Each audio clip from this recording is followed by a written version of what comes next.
7h, 10h sur Radio Courtoisie, suivez la ligne droite. Et nous retrouvons, vous le savez, chers auditeurs, Yvan Rioufol. Bonjour Yvan Rioufol, merci d'être avec nous ce matin. Bonjour Liselotte Dutreuil. Alors la gauche dénonce le fascisme qui revient. Qu'en est-il exactement ? Oui, alors ça, le retour du fascisme, c'est un slogan qui s'annonce prometteur. Il va vous être servi ces prochaines semaines et peut-être ces prochaines années à mesure que déboule la révolution conservatrice qui est partie des États-Unis et qu'à mesure qu'elle va ébranler la citadelle de la gauche, car c'est la gauche naturellement qui est en train de porter toutes ses outrances pour masquer ses échecs et se faire passer en résistante antifasciste. Évidemment, c'est une résistance d'opérette, bien entendu. Et ce retour du fascisme n'est pas à rechercher à droite, mais il est à rechercher à droite. Les nouveaux fascistes voient des fascistes partout, et c'est même d'ailleurs à ça qu'on les reconnaît.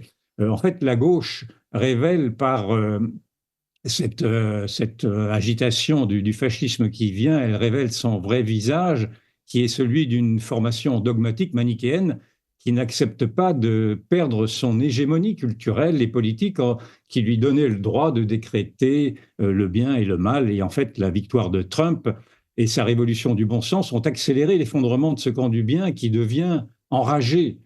Cette alerte au fascisme qui vient est d'ailleurs un vieux procédé. Il avait été déployé dans les années 2000 pour tenter de casser la dynamique de Jean-Marie Le Pen et pour essayer de diaboliser toute cette opinion qui commençait à se retrouver derrière les discours souverainistes de retour aux identités, de retour aux enracinements, de retour aux frontières. Et Jean-Marie Le Pen en avait été la première cible. Et en 2017, Lionel Jospin, qui avait participé au gouvernement socialiste, qui était même Premier ministre, avait avoué que cette menace antifasciste tenait du théâtre et il n'avait été qu'un théâtre, il l'avait dit dans ces termes-là, qu'il n'y avait jamais eu avec Jean-Marie Le Pen de menace fasciste et que tout ceci appartenait au théâtre qui avait été développé, donc à une propagande qui avait été développée à l'époque par les socialistes. Sauf qu'aujourd'hui, c'est cette même procédure, ce même procédé, qui est repli et amplifié, qui cherche maintenant à faire passer Elon Musk, par exemple, pour également un nazi au prétexte qu'une photo a pris un mouvement de son bras qui signifierait, quand son bras arrêté et raidi en face de lui, qui signifierait qu'il voulait reproduire le salut nazi. Donc on a fait un procès en hitlérisme à Elon Musk, alors même qu'Elon Musk est un fervent soutien d'Israël, mais que Israël, même Israël est aujourd'hui nazifié également, au prétexte qu'Israël défend sa culture, sa frontière. Enfin, vous connaissez effectivement quel est aujourd'hui tout ce qu'on peut reprocher à Israël et qui est considéré également comme étant une dérive fasciste par tous ceux qui ne supportent plus d'entendre parler de souveraineté ou de défense des frontières. Mais ça a été plus loin que cela, car vous avez un acteur, Jacques Weber, qui se revendique d'ailleurs comme étant un communiste pur sucre, un soutien de Jean-Luc Mélenchon, qui dans une interview très récente, il faudrait que je retrouve mes notes pour vous le dire.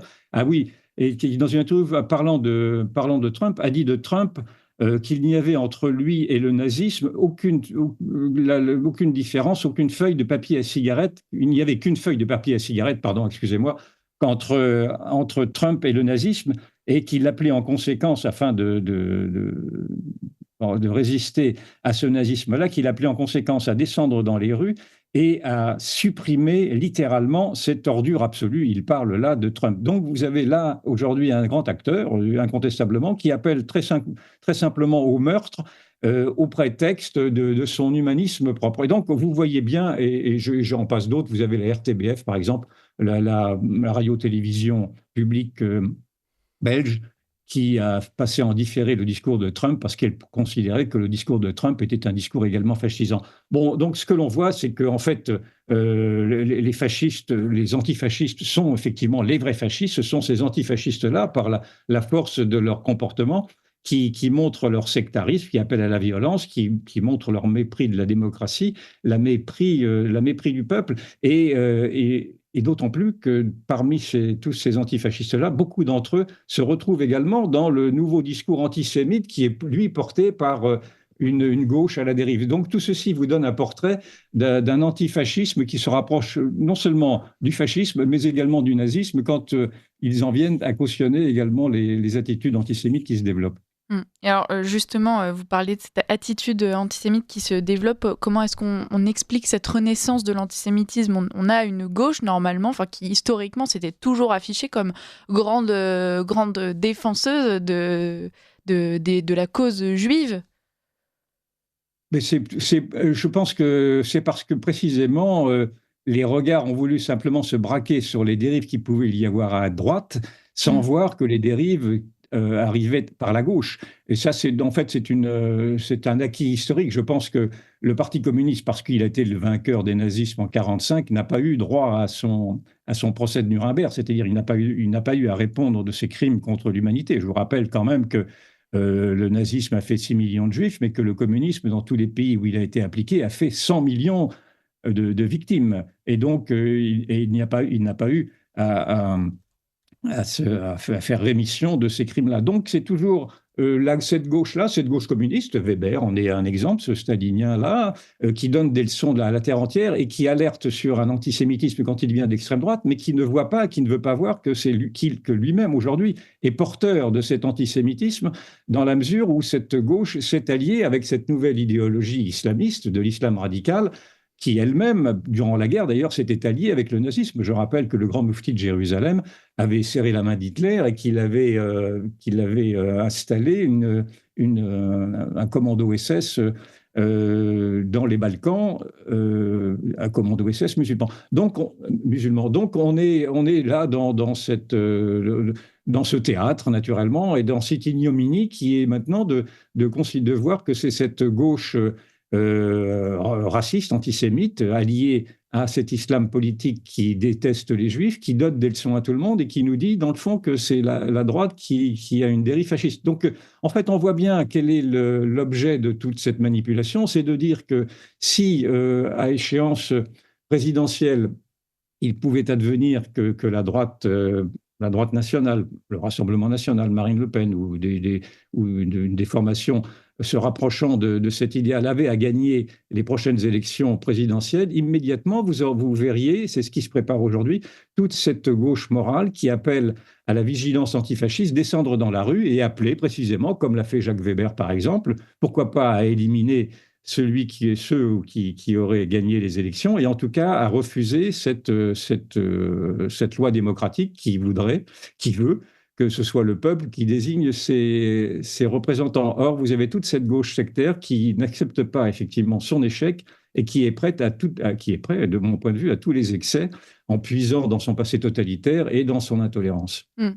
Yvan Rioufol, est-ce que vous entendez justement ces personnes qui expliquent qu'aujourd'hui, la gauche, l'ultra-gauche sont les nouveaux fascistes ? Le fascisme, aujourd'hui, est associé uniquement à des méthodes, à des procédés. Or, initialement, c'est quand même un programme politique, une vision politique qui, elle, a priori, n'a pas grand-chose à voir avec ce que pourraient proposer ces militants gauchistes.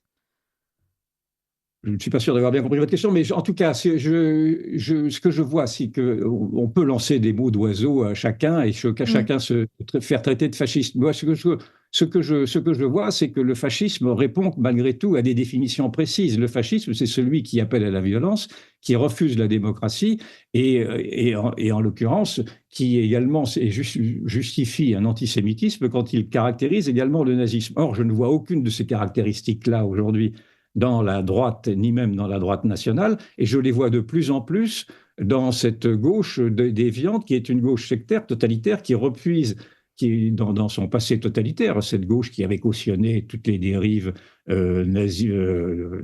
staliniennes, maoïstes et aujourd'hui wokistes, et qui persiste aujourd'hui maintenant à nous faire croire, dans le fond, qu'elle est le seul dépositaire d'une morale admissible, et qu'elle est prête, encore une fois, à appeler au meurtre.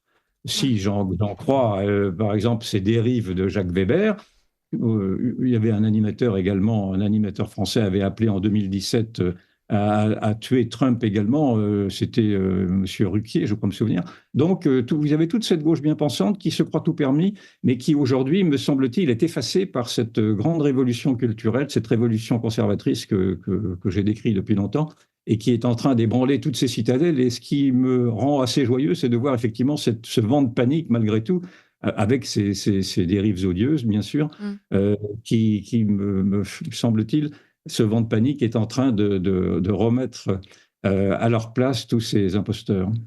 Vous le disiez, le fascisme, c'est le refus de considérer, de laisser exister une opposition, la tentative de bâillonner, il y a une certaine violence, et ça, c'est des choses, vous le disiez, qui sont aussi propres au communisme. Est-ce qu'aujourd'hui, on ne pourrait pas justement accuser la gauche, plutôt que d'être les nouveaux fascistes, d'être simplement les héritiers directs du communisme? Et est-ce que ça ne permettrait pas de mettre en lumière ce fameux procès que nous n'avons jamais dressé concernant l'histoire communiste? Yvan Rioufol. Oui, bien sûr, bien sûr. Il est peut-être pas trop tard, en tout cas, pour faire le Nuremberg, en tout cas de l'islam politique, puisque maintenant c'est l'islam politique qui a suppléé un peu les dérives antisémites, pour ne parler que de ça.